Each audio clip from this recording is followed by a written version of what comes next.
Olá, querido professor, professora que me assiste, graça e paz, seja muito bem-vindo ao nosso canal para mais uma aula ou pré-aula da nossa escola bíblica. Hoje, falando sobre uma temática muito importante, a temática do novo nascimento. Novo nascimento, um milagre necessário. É a lição de número 5. E você vai perceber que no objetivo desta lição, nós estaremos tratando sobre o caráter do novo nascimento, as esferas de abrangências do novo nascimento e a necessidade do novo nascimento para entrar no reino dos céus. Esta lição de número 5, ela foi dividida em 3 pontos principais. Primeiro ponto, estaremos tratando acerca de Nicodemos. Segundo ponto, perceberemos o que não é novo nascimento. E no terceiro ponto, nós estaremos abordando e falando sobre o que é o novo nascimento ou esta temática e esta experiência de vida tão incrível que é o novo nascimento. Dentro do primeiro ponto, Nicodemos, um líder religioso, você tem o 1.1, exatamente uma apresentação acerca de quem era Nicodemos. Então a ideia aqui é você introduzir a pessoa, a figura de Nicodemos, porque é exatamente a partir de João 3 que nós temos uma fala muito clara, muito direta de Jesus Cristo com relação ao novo nascimento. E esta fala, ela acontece exatamente a partir do diálogo que o mestre desenvolve com este homem chamado Nicodemos. E aí a lição especifica a pessoa de Nicodemos. Era um fariseu, e por ser um fariseu, então, ele pertencia, não é, a este grupo que se ocupava da organização do templo, era um grupo que possuía um respeito muito grande dentro do seu contexto. E é importante você lembrar aqui os seus alunos que hoje, quando nós falamos sobre fariseus, logo vem à mente um grupo de pessoas hipócritas, religiosos, que pregavam uma coisa, mas viviam outra. Porém, é importante você lembrar que dentro do primeiro ou dos primeiros séculos, e nesse contexto que nós estamos falando, os fariseus eram bem vistos, eram respeitados, eram tidos como a autoridade religiosa da época. Homens respeitados pela sua comunidade, pela classe que os cercava, homens que tinham um devido respeito e um devido valor dentro daquela sociedade. Então nós precisamos ter esta lembrança. Quem era Nicodemos? Nicodemos era exatamente este homem que pertencia ao grupo dos fariseus, era um dos mestres da lei e, consequentemente, respeitado, reverenciado, admirado e tido também como modelo e como inspiração. A expressão aí Nicodemos significa vitorioso sobre o povo. É importante você lembrar também os seus alunos que Nicodemos, juntamente com José de Arimateia, vão se preocupar com o corpo de Cristo no período ali da pós-crucificação. Inclusive eles guardam o corpo de Cristo, né? Isso vai estar registrado em João 19 e 39. Aí, o que você estará abordando no ponto, ou na temática 1.2 e 1.3? O diálogo de Nicodemos com Jesus, e Nicodemos reconhece Jesus apenas como mestre. O que é importante você frisar aqui? Há um Nicodemos que agora vai à noite procurar Cristo, e nós não sabemos especificamente o porquê ele vai à noite. Alguns historiadores trazem a ênfase de que todo bom judeu gostava de um bom diálogo à noite, após as 18 horas, porque era um período mais calmo. Outros historiadores vão apontar para a realidade que possivelmente Nicodemos estava envergonhado ou até mesmo com medo dos líderes religiosos da época, e então ele vai à noite se encontrar com Cristo. Nós não temos ao certo uma explicação para isso. Mas a grande questão é que um diálogo aqui nasce a partir desta busca de Nicodemos em conhecer Cristo. E aí em João 3 é importante você perceber o seguinte, que nós temos o quê?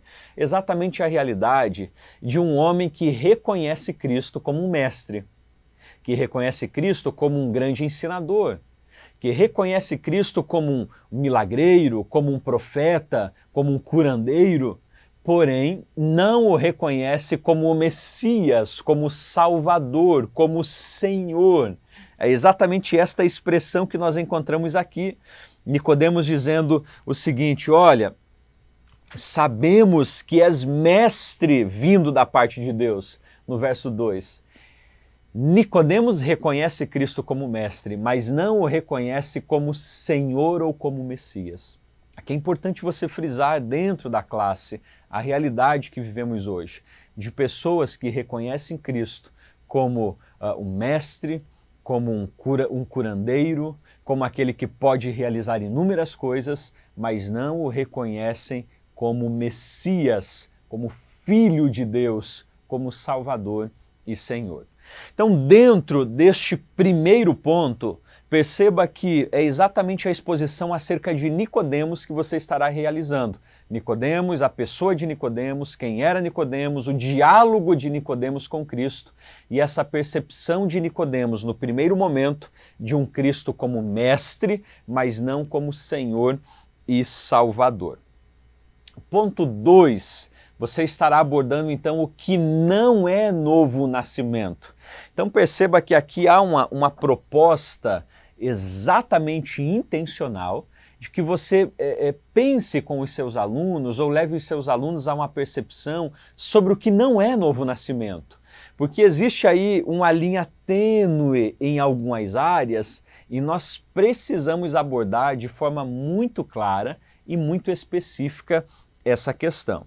Então perceba o seguinte: primeiro, o problema da fé mecânica. O que se vai abordar aqui? O que é esta fé mecânica? A fé mecânica é exatamente quando as ações não nascem do coração. Ou seja, todo o movimento externo, todas as ações, todas as intervenções, elas são realizadas, mas não a partir do coração. Ou seja, tudo aquilo que eu realizo é apenas uma performance. Então eu me torno um performático. Todas as coisas que eu realizo, elas não têm de fato origem no meu coração, mas sim em um desejo de cumprir regras e obrigatoriedades.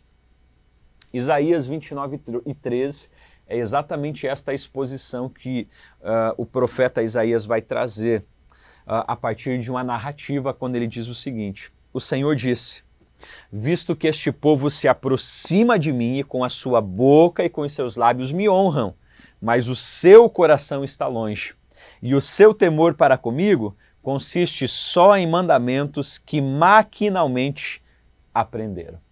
Esta é exatamente a fé mecânica. Pratica-se, mas não porque de fato isso está no coração, mas porque aprendeu estas ações ou estas atitudes. 2.2, você vai abordar sobre o novo nascimento não é religiosidade. Olha só que incrível! Jesus não está falando de novo nascimento com a mulher pega em ato de adultério.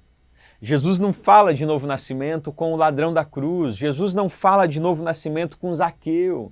Jesus está falando de novo nascimento exatamente com um mestre da época, um religioso. E por que isto? Porque Jesus está trazendo a realidade que religiosidade necessariamente não significa novo nascimento. Então perceba, o mestre dos mestres está ensinando que novo nascimento não é apenas pertencer a uma igreja ou ser batizado. Olha só que incrível isso! Novo nascimento não significa apenas possuir um cargo, um título, ser membro de uma igreja, frequentador de uma comunidade. Isto simplesmente pode mostrar que você é um religioso, mas não alguém que de fato nasceu de novo. E no ponto 2.3 você vai abordar o seguinte: novo nascimento não é benevolência. Você pode até iniciar com a seguinte pergunta: fazer coisas boas testificam que eu nasci de novo?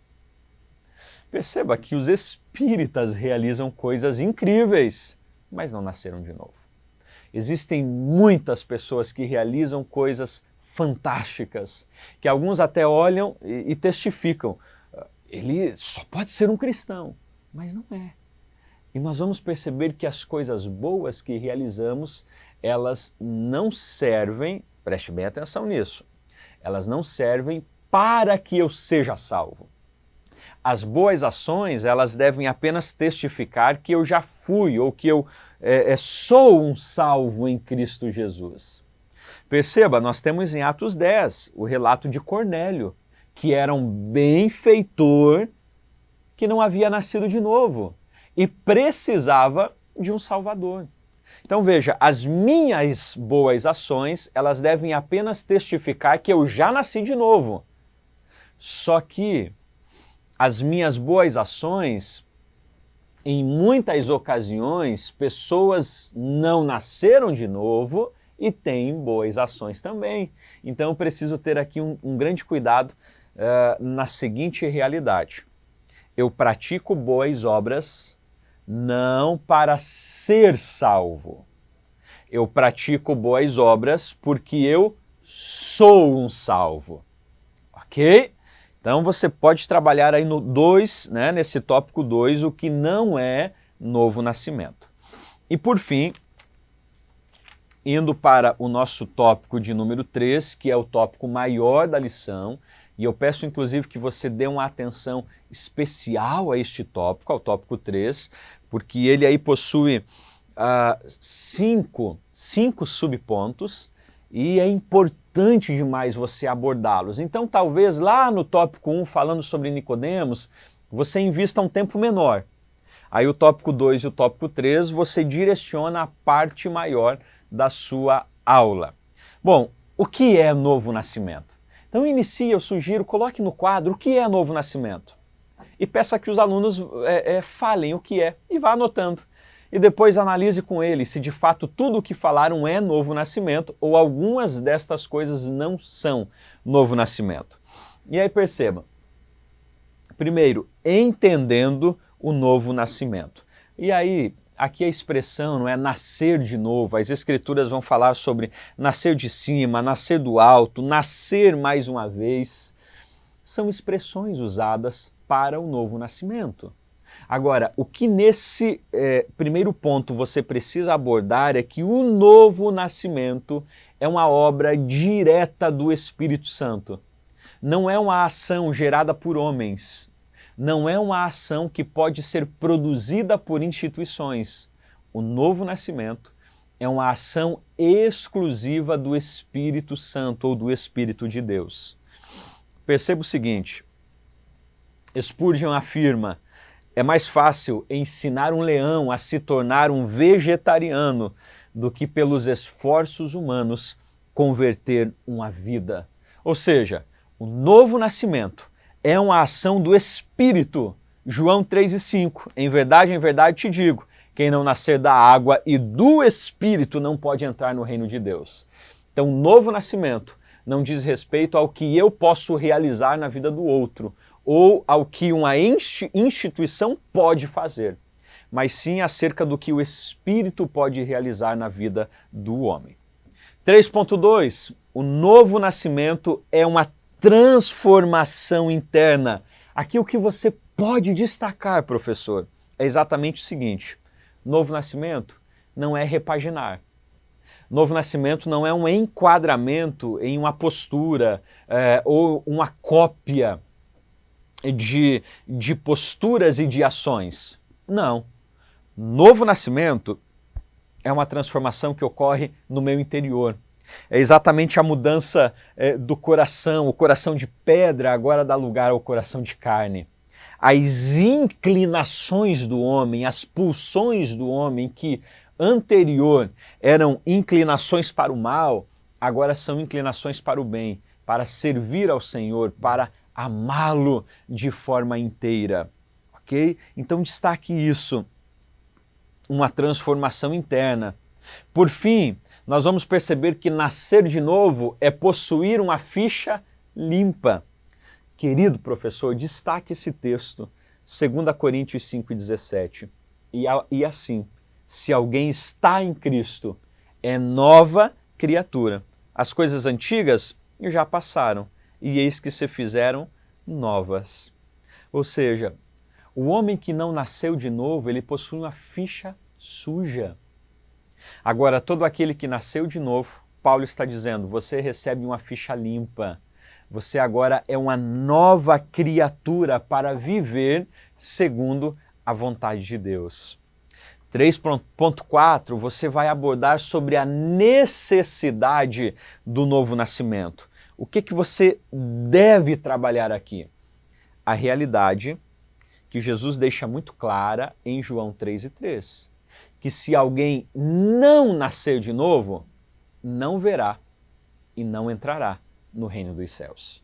Gente, isso é muito sério e você deve trabalhar este assunto, este tema, de forma muito direta na sua classe. Por quê? O homem, ele pode ser respeitado na sociedade, ele pode ser respeitado dentro da comunidade de fé em que ele está inserido, ele pode ser respeitado dentro da sua família, mas se ele não nascer de novo, ele não entrará no reino dos céus. É um crivo, é uma necessidade para que se viva e participe no reino dos céus. Então trabalhe de forma muito direta esta verdade, a necessidade do novo nascimento para viver ou para entrar, para participar no reino dos céus. E por fim, o nosso 3.5, o tópico ou o subtópico 3.5, nós abordaremos sobre a velha e a nova natureza. O que é importante você trabalhar aqui? Uma realidade muitas vezes desprezada e uma compreensão mal elaborada. Muitos acreditam que após o novo nascimento, após tornar-se um cristão, ser alcançado por Cristo, esta pessoa então agora exterminou a velha natureza, a natureza caída, a natureza adâmica. E isso não é verdade. Você nasceu de novo, você possui a nova natureza, que vem de Deus a partir de Cristo Jesus. Mas a velha natureza está em você. Ela está crucificada, mas está em você. Ela não foi exterminada. E aí nós viveremos o quê? Esta guerra, este embate. O que eu quero fazer eu não faço, o que eu não quero fazer isso eu estou fazendo. Este embate, não é, entre a nova e a velha natureza. Precisamos ter a compreensão que isto não nos dá validade para pecar. Isto não nos dá narrativas para construir fatos alegando e defendendo as nossas ações pecaminosas. Não, porque nós temos a ação do Espírito em nós. O processo da santificação é realidade em nossas vidas. Então, para fechar este tópico 3, você pode trabalhar o quê? A realidade que o novo nascimento não exclui ou não extermina a velha natureza, mas você pode lembrar, está aí na lição, o processo da santificação. Santificação inicial, somos livres da condenação do pecado. O pecado não nos condena mais. Segundo, santificação progressiva. O que é isso? Somos livres do poder do pecado. Então, se na conversão nós fomos livres da condenação, agora na caminhada cristã nós somos livres do poder do pecado. O pecado não me domina mais. Então eu consigo falar não ao pecado e viver uma vida de santificação no Senhor. E o terceiro processo é a santificação final, quando seremos livres da presença do pecado. Quando Jesus Cristo vier em glória, e então o nosso corpo ser transformado, glorificado, acontecer a implantação do reino de Deus de forma visível, então a partir desse período, a presença do pecado não estará mais entre nós. Então, para a gente fechar, arrematar esta lição, a lição de número 5, é uma lição que os alunos, ao finalizarem a aula, precisam ter consciência não apenas sobre o que é o novo nascimento e o que não é, mas eles precisam ser questionados se de fato nasceram de novo. Questione os seus alunos, indague eles, que eles perguntem a si mesmos, que eles pensem sobre essa temática, porque todo aquele que não nasceu de novo não entrará no reino dos céus. o novo nascimento é indispensável para todos aqueles que desejam viver uma nova vida em Cristo e que desejam, então, reinar com o Senhor no reino vindouro. Espero que esta lição tenha sido útil para você no processo de elaboração da sua aula. Que Deus te abençoe em Cristo Jesus.